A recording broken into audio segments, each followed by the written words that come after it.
At first, my heartiest and warmest congratulations each and every one of you for joining with me in online education.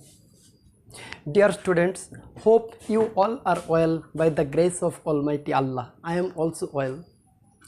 Let's say Alhamdulillah, those who are still safe and sound, that's okay, no more talk, now come to the point.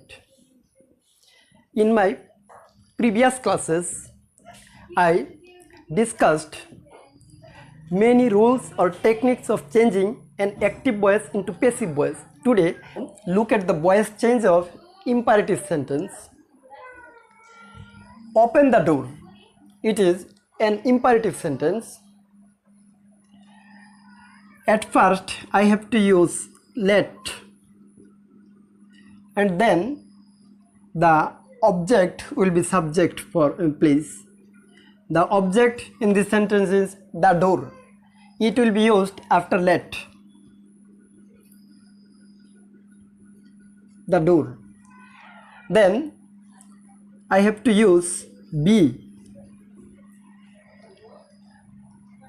Then main verb will be used past participle form.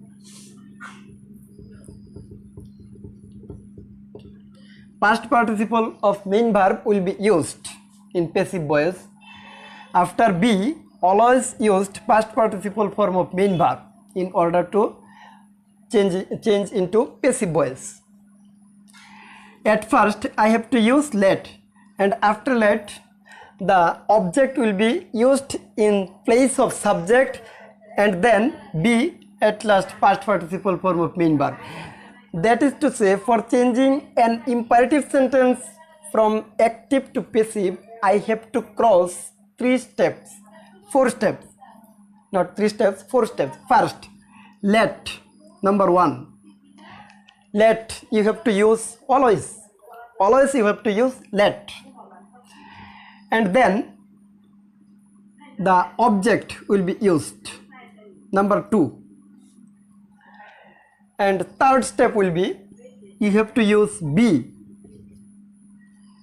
And at last, after be, you have to use pp of main verb, pp. That is to say, for changing an active voice into passive, in case of imperative sentence, you have to use, or you have to maintain, you have to follow these 4 steps. These are 4 steps. Number 1, let will be used, and then the object will be used in place of subject. Number 3, be will be used. Number 4, after be, you have to use past participle of main verb. Then look at the next sentence. Don't open the door. It is negative sentence, so you have to use let not. And the door will be used here after let not. Be will be used because my first work, second work, third work, now fourth work. Open is the main verb. Opened, because past participle of main verb will be used here. That's okay. Dear students, no more today, more when we meet again in our next class.